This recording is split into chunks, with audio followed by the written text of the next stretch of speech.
What's up, everyone? We are back today with another farming strategy, and this one in particular is very exciting because it is my favorite league mechanic in the game. So go ahead and hit that like and subscribe button and follow over on twitch.tv/SafeOnTalk, where I am streaming all the time, and to help support the channel. But let's just get into it. Now, this is going to revolve around ritual and then using Legion to boost the amount of monsters that we get in our ritual. A quick rundown on the Atlas tree, which I will be putting in the description of the video. We will go over this very quickly. We just go to the left to make it easier to get the ritual chance nodes right here to make ritual appear more often, because we are not forcing anything. We're not using a sextant or anything of the sort, so we want it to appear more often. We get the monsters have an additional chance to drop a connected map. That is going to help with map sustain. Going down here to the right, getting more things to make a Legion encounter more reliably found. Up here to singular or stream of consciousness, because that is going to help us get more content in our maps, especially ones like ritual and Legion. This is good because you can't use fragments other than divine vessels. In other words, things like scarabs you cannot use. Since we are not using scarabs, this is a perfect node. Going up to the left, we get some more maps drop connected map nodes to help with some more sustain. There's map duplication nodes. These are cool, but not incredibly helpful. This is more just to get us down here to these ritual nodes. This one, rerolling ritual altars, costs 18% reduced tribute. Very, very important. This one, where rerolling favors 2 additional times, also extremely important. And then using the Searing Exarch nodes to mostly get to the left, but if you're running tier 14 maps, you should be running Searing Exarch or Eater of Worlds just for the altars, because they are incredibly powerful for farming and currency drops. Going down here, getting just some more ritual stuff. This one is important because obviously greater chance contain a ritual. These will give you more monsters, so will give you more favors. You kill things, more favors, the things we're going to be using, and the tribute to get buy items in the ritual. This helps because it gives us more blood-filled vessels. It's a 15% chance. It procs relatively often. These are very helpful and very important, so that is good. Again, some more going up to get some more ritual ones. Reduce tribute, just reducing the tribute cost of things. And then occult devotion. And these nodes up here, which are also extremely important. Your map's rituals always have 4 ritual altars, because usually they can have either 3 or 4, and more is better. This takes the chance out of the equation, just gives you 4 every time. These will give you a better chance of getting special rewards. These are rewards that are more worth it. And then grant 5% increase to tribute for each monster you kill. These are also very important for bumping up your tribute. Now you can use the gateways, namely this Eldritch Gateway one. You can put a point into this and then a point into the corresponding one on the other side of the map. What this means is you can start putting points over here without having all of the other ones connected through here and just wasting more points. Although if you are going to do that, map duplication isn't the worst thing in the world to get over here, and also you can just take a shortcut over here and through here. But since we are already pathing past the Eldritch Gateway, we might as well take it, and that allows us to get more nodes that force Legion. Now, I do not know a ton about Legion. I don't usually run it. Some people love it, so you can put more points into things that drop more splinters. There is a whole large node down here. I do not feel confident in my knowledge of Legion to tell you how to make Legion stronger, but it is something you might want to consider researching and looking up someone that is more knowledgeable about Legion. Just type in POE Legion farming. There will be a ton of videos that will give you a good rundown of some extra points to put in here, but for the sake of this video, I am just trying to get Legion to come up as often as possible. Some extra points that you can put in once you get to this point is more Searing Exarch stuff. Remember, this only works if you are using tier 14 plus maps and you have already unlocked her story. If you hit you will see the quest line for the Searing Exarch, and you follow that till you get the invitation and unlock the ability to put her influence, or his influence, sorry, on it to the map device. You could put points into this. The one that makes altars appear more quickly 50% of the time, which is good because you have the altar for more of the map. It's going to give you more currency. And the one that has a 10% chance to reward double progress. And I have a video on my invitation farming strategy that talks all about getting the progress and how that works. So feel free to go check that out after this if you do not know how that works. But the invitations that you will drop for the Searing Exarch, the price is through the damn roof. Last time I checked, it was at 1.7 to 1.8 divines per. So that is absolutely insane.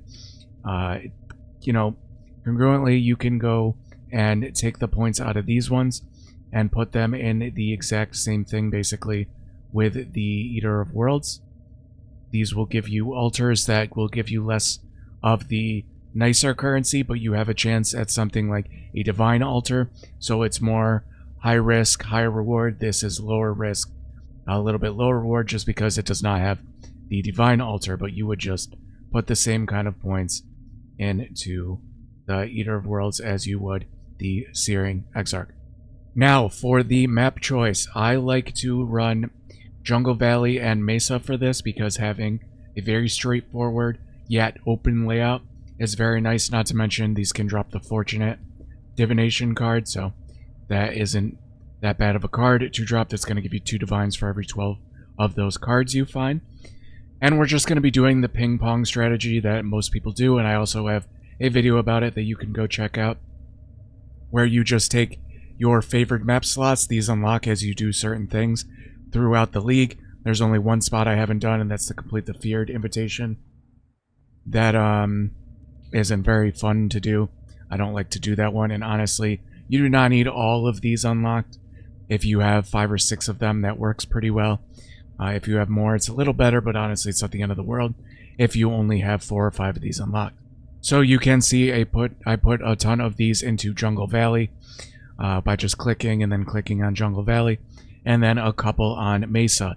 That's going to make it that along with these nodes, the connected map nodes, it is going to make it so that when you're running a Mesa, it's going to drop a Jungle Valley.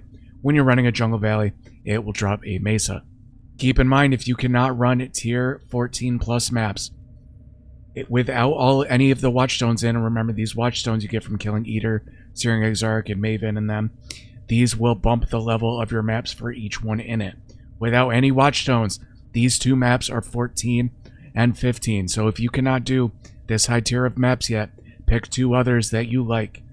Something hopefully with a good divination card drop that has kind of a lottery drop like Burial Chambers with the Doctor card, or the Crimson maps like Crimson Temple, which have a chance to drop the Apothecary. Crimson Temple is, along with Burial Chambers, very confined, so maybe not the best for this strategy, but again, not the end of the world for Ritual and Legion.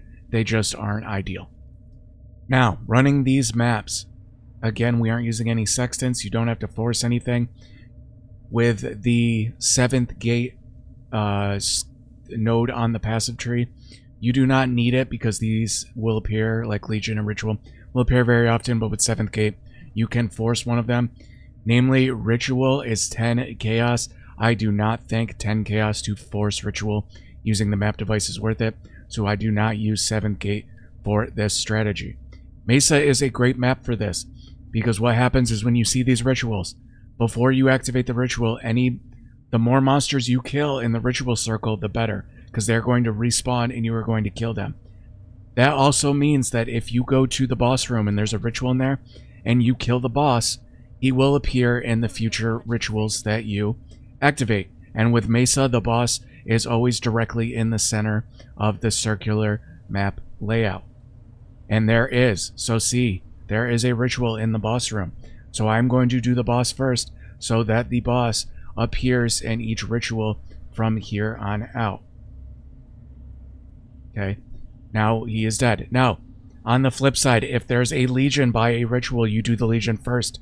Because with Legion, you know, all the monsters pop and you kill a whole bunch of them before the timer comes out and knock them kind of out of their stone by beating on them. And then once the timer is down to 0, all the ones that you beat down to 0 health come to life with full health and they drop rewards. But all of those monsters that you kill in the ritual circle will also appear in the ritual. So once you kill everything in a ritual, and again I have the boss in here, I just click the ritual and they each have their own little perk to them. I didn't read that one, but if you hover over them, they all have kind of a negative thing. I think this had something to do with less regeneration. But you see Oak comes back, and he is going to give a decent amount of ritual and tribute when you kill him. Now you'll see it says 1 out of 4 rituals completed. You can hit this button at any time to show ritual rewards, but it will not show all of the rituals until you've done at least 3. I suggest just doing all 4 of them before you even check the rewards. You can also check the rewards by just clicking on the ritual altar.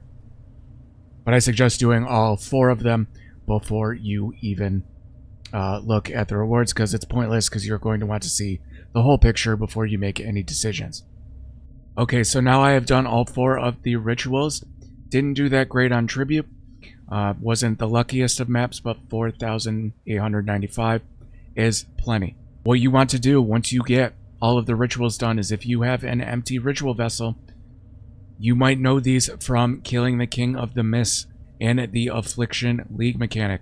Now again, the ritual monsters do get affected by the League mechanic, so you can use and do the League mechanic if you so choose, and they will get the drops too. Once you kill all the monsters during the ritual, it just kind of saves the things they drop, and then drops them all at the end of that specific ritual, so they will all fly out. Afterwards, you can see some alterations and some chromatics dropped. For me, there's probably more items on the ground. Yeah, there's more items on the ground. I just have a strict loot filter. But that's how it works with the Ritual League. But with these ritual vessels, they drop from the King of the Mist, not to mention they are super cheap, and you can get one from getting 100 ritual splinters, which you will see plenty of as ritual rewards. We'll go over that when we start talking about spending the currency. But even empty one of these on the last ritual you did, you want to save those monsters in a ritual by just right-clicking in your inventory, clicking on the ritual. Oh yeah. So after I finished the 4th ritual, it dropped a blood-filled vessel because of that Atlas passive that has a 15% chance. So it literally just did it for me. But what you would do if you had an empty one, you would right-click it, click that, it would fill it, and give you something that looks like this. You can now put this in your map device, and not only does it force ritual to appear, but it also gives you the start with these 47 monsters already in all of the ritual altars, which is going to give you more tribute in favor to juice kind of your ritual. But it's not a juicing strategy. That's just part of the mechanic, is you get these, fill them up once you're done with the last ritual, and then you can do that. Now the thing is, if you put one of these in your map device, you will not be able to do, you will get a message like this when you try to fill an empty one. It says you cannot fill a ritual that already had the juice from a blood-filled vessel. That's simply from it not just exponentially getting out of control and you just getting thousands and thousands of monsters in your ritual by just filling up a blood-filled vessel every single time. So you just use these when you have not used one of these in the map device to fill it up to make your next ritual stronger and guarantee that ritual appears in your next one. Not to mention, these are incredibly cheap because the King of the Mist is guaranteed to drop one. Not his stronghold encounter, but the encounter that you get, 95% of the time during any tier, whereas the stronghold King of the Mist only appears in tier 14 plus maps. So running one again, you will see that you can literally just take, and we'll run another Mesa again, the blood-filled vessel, and activate it in the map device, and you will see once the map spawns, it will take that with it, meaning ritual is in this map guaranteed, and it's going to start with a bunch of monsters.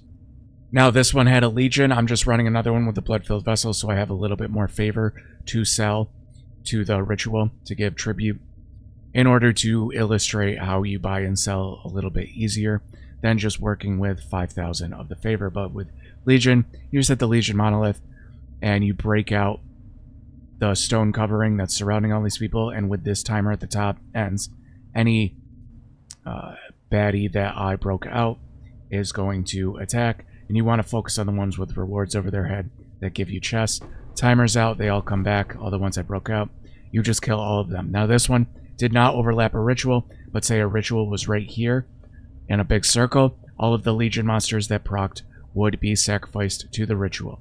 Make sure you do the Legion first, and then the ritual second. That is why Legion is great with ritual, because those monsters carry over.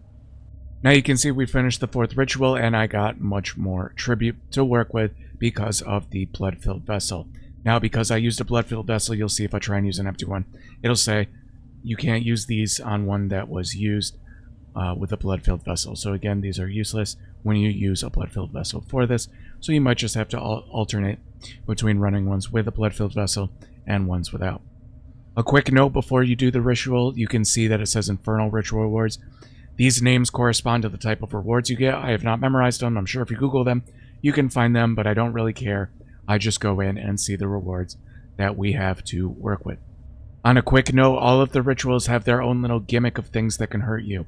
Namely, the one that is probably the most annoying is one where frost beams, they're like a degen, rotate around the ritual altar every time you do the rituals. There's a bunch of different ones. They aren't too crazy. Some of them can be annoying, so just be aware. You're going to have to dodge, more than likely, a little bit more often than you would have been just regular mapping. So let's look at the rewards we got. 2 things. You are going to want Awaken POE Trade. You don't absolutely need it, but I highly recommend it. That is going to make price checking these things that much easier. And also, you can apply your item filter to these items, which I also highly suggest, especially once you get a little deeper into the league. Now mine's on very strict right now. As you can see, it knocks out a bunch of the items which are indeed on either crappy bases or are just straight up trash, but it will highlight the currency and the cards nonetheless. So nothing too crazy right here. The Union is not bad. Gem Cutters Prisons, especially with the fact that trans gems are very powerful and upgrading the quality of gems is. So I actually do want these, but this is the thing. You should not spend your tribute immediately just to get this. What you want to do is you want to defer this for the time being, which is going to cost some tribute, but it's going to make it appear in a further one at a discounted price.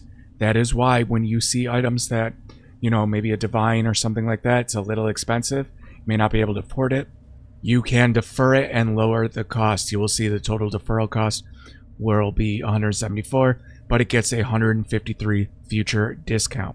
So this will not be the let's see if I can click off it. This will not be the, how much is this? Why is it doing this? Get off there. 1545 tribute. This will be a little bit cheaper. It'll be more like 1350, making it more affordable. This also makes it so we can re-roll for 1340. That is just another pull on the slot machine. That's why I really enjoy this strategy, because it's just more kind of a slot machine gambling thing. You get to save the rewards that you want to get at a later date, and you want to re-roll to try and get the big items. So I'm going to re-roll again. You see my cards came up again.